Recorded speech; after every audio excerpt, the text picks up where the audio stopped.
بسم اللہ الرحمن الرحیم۔ آج کل کے دور کو فتنوں کا دور کہا جائے تو کچھ غلط نہیں ہوگا۔ انہی فتنوں نے نہ صرف ہماری زندگی کے معاملات کو متاثر کیا ہے بلکہ ہماری ازدواجی زندگی بھی بہت متاثر ہو رہی ہے، اور اللہ تعالیٰ نے جس رشتے کو سب سے افضل رشتہ یعنی میاں بیوی کا رشتہ بنایا، وہ رشتہ بھی کافی حد تک بلکہ بہت زیادہ حد تک متاثر ہو چکا۔ ہم ہر رشتے کا حق اس وقت ادا کر پائیں گے جب ہم اسلامی اور شرعی احکامات کو اپنا لیں گے، اور ہم ایسا نہیں کر پا رہے۔ آج ہم دو بیویوں کے کردار پر بات کریں گے کہ اللہ نے شوہر کی فرما برداری اور نافرمانی پر ان کے ساتھ کیا معاملہ کیا۔ بیان کیا جاتا ہے کہ ایک نوجوان سخت بیمار ہوا، جس پر اس کی ماں نے نظر مانگی، اے اللہ میرے بیٹے کو شفا عطا فرما۔ شفا عطا فرمانے پر میں 7 دن کے لیے دنیا سے نکل جاؤں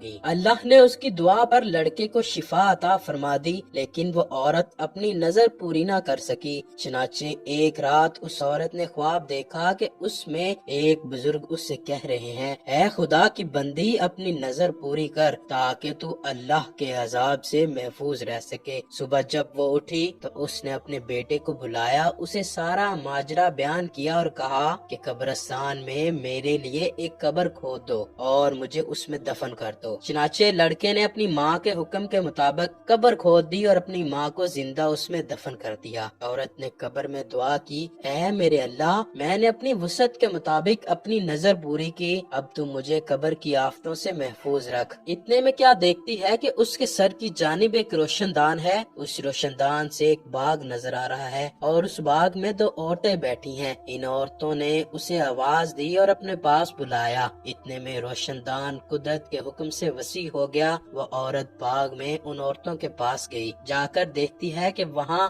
ایک پاکیزہ حوض ہے جہاں وہ دونوں عورتیں بیٹھی ہیں۔ اس نے جا کر ان سے سلام کیا، لیکن ان میں سے کسی نے اس کے سلام کا جواب نہ دیا۔ اس عورت نے ان سے پوچھا، تم دونوں ابھی تو باتیں کر رہی تھی، پھر تم لوگوں نے میرے سلام کا جواب کیوں نہیں دیا؟ اس پر ان عورتوں نے کہا کہ سلام تو اطاعت و بندگی ہے اور یہاں ہم اس سے روک دی گئی ہیں۔ اتنے میں وہ عورت کیا دیکھتی ہے کہ ان میں سے ایک عورت کے سر پر ایک پرندہ اپنے پروں سے اسے ہوا دے رہا ہے، جبکہ دوسری کے سر پر ایک پرندہ اپنی چونچ مار رہا ہے۔ یہ دیکھ کر اس عورت نے پہلی عورت سے پوچھا، تمہاری اس فضیلت کی کیا وجہ؟ تو اس عورت نے جواب دیا، دنیا میں اپنے شوہر کی فرما بردار بیوی تھی اور دنیا سے رخصت ہوتے وقت میرا شوہر مجھ سے خوش تھا، بس اسی اطاعت گزاری کا صلہ مجھے اللہ نے اس صورت میں دیا ہے۔ پھر اس نے دوسری عورت سے دریافت کیا کہ آخر تمہاری اس تکلیف کی کیا وجہ ہے؟ تو وہ عورت کہنے لگی، میں تھی تو نیک بخت لیکن اپنے شوہر کی نافرمان تھی۔ دنیا سے جاتے وقت میرا شوہر مجھ سے ناخوش تھا، لہٰذا میری نیک بختی کے صلے میں اللہ نے مجھے یہ باغ عطا کیا، لیکن شوہر کی نافرمانی کے صلے میں مجھے یہ عذاب دیا ہے۔ میری تم سے گزارش ہے، جب تم دنیا میں واپس جاؤ تو میرے شوہر سے میری سفارش کرنا، ممکن ہے کہ وہ مجھے معاف کر دے اور مجھ سے راضی ہو جائے۔ چنانچہ جب اس مدفون عورت پر 7 دن گزر گئے تو ان عورتوں نے اس سے کہا، اب تم واپس چلی جاؤ، تمہارا بیٹا تمہیں لینے